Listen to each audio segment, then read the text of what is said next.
sit right here, tell me everything. Start from the beginning. Let it all pour out. I will catch your story in my wings. This is the beginning of all that we cry out for. You seeing me, seeing you. We are found. I know you live all alone in a cold and dark room. I know you don't see the way out. You're stuck there for good. I know. All the way from the Ridge in High Ridge, Missouri, this is Huggy Kindness from Huggy Kindness Studio Productions on Tea Time, a couple Loving Kindness podcast series here at Loving Kindness Land. Hey, it's all been a minute, and I just wanted to say life's a bitch sometimes, and life's a beach sometimes, and life's dynamic, and it's ever unfolding, and there's a lot of opportunity out there, and there's a lot of wonderment. There's a lot of things that can be scary, things that, I don't know, based on our past, or maybe kind of bringing us into this moment or into the future moments, kind of worried, is it going to end up the same way that it ended up before? And I think these are, legitimate concerns we have as humans, but I think there's these beautiful ways that we can help each other navigate through them where they don't have to cause us dysfunction.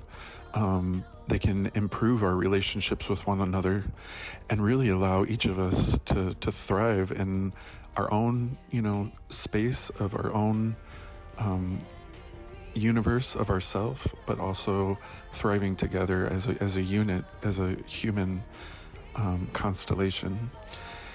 And a dear friend, Shannon Curtis, is always so wonderful to allow her song, I Know, to be the theme song of Tea Time, a couple Loving Kindness podcast series. And she speaks of, in this song and in a TED Talk that she does on her album called Connections, that, when one of our lights is out, one of our stars is out of that constellation of humanity, the whole thing doesn't light up. And I don't know if it's always been this way. I know I've seen things in history books. I've heard things from people of what the past has been like, but I've never been there in the past, right? So I just go off of what I hear. But if I'm here in this moment and in my own experiences of what I've lived, of people's interactions with me and my interactions with them, I've just picked up some things along the way that we tend to make human communication very ticky-tacky very quickly. And I come back to that kind of non-judgment space that it's like no fault to our own. It's just kind of how we've adapted.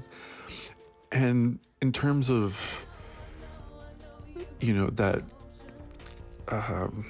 unresolved emotion that's coming out and causing this disturbance between our connection,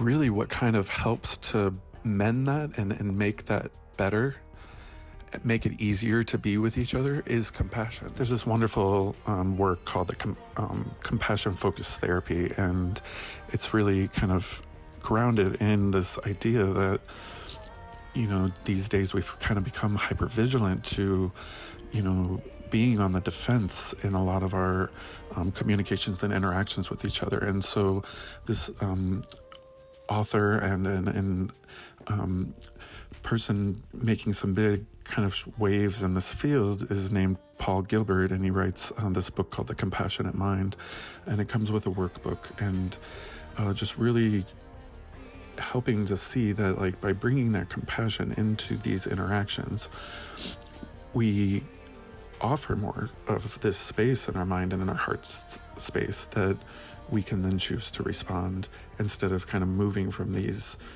reactions of assumptions, of other limiting beliefs, that really aren't present in the moment at all. We think they are, but they're not.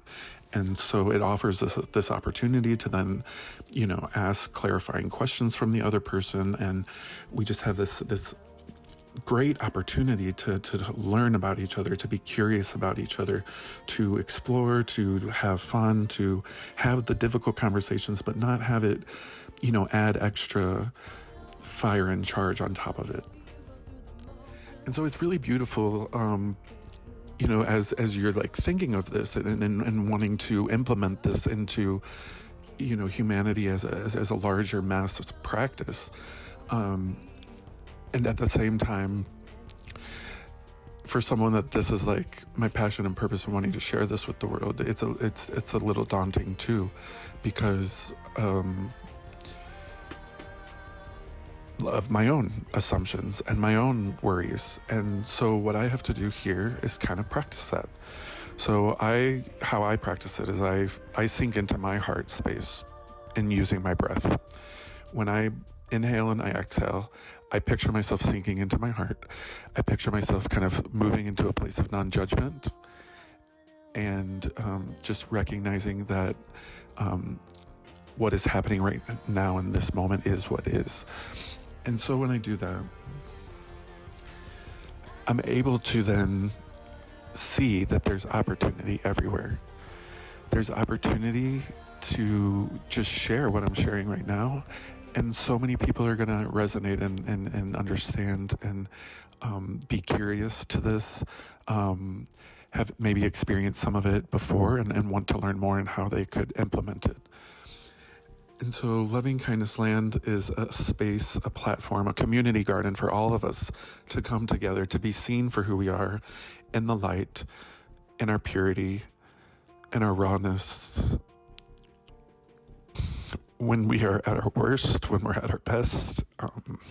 All of these moments are totally valid to have your presence in that community garden.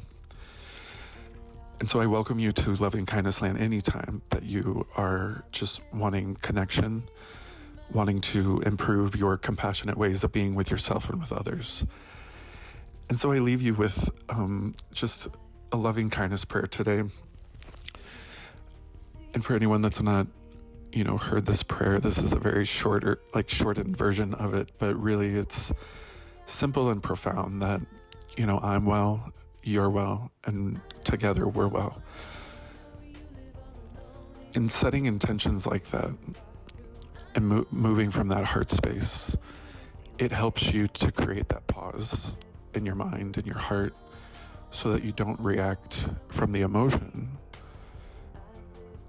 You're not reacting from this thing that you're thinking is going to happen again from the past, or projecting something coming from the future. And instead, you're responding to the moment. So maybe you don't understand what this person says, so you ask them what they mean.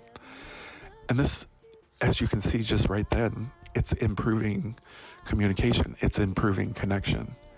And how beautiful and powerful that is going to be for so many of us. I just got so many chills and tears just pouring of beauty. That's going to be amazing. And I'm excited for each of us. I wish you all the best this week. Happy week to all of you. I'm here for all of you anytime you need me. All right. Love you all. Big hugs. Huggy Kindness. Never mind the cracks you try and hide.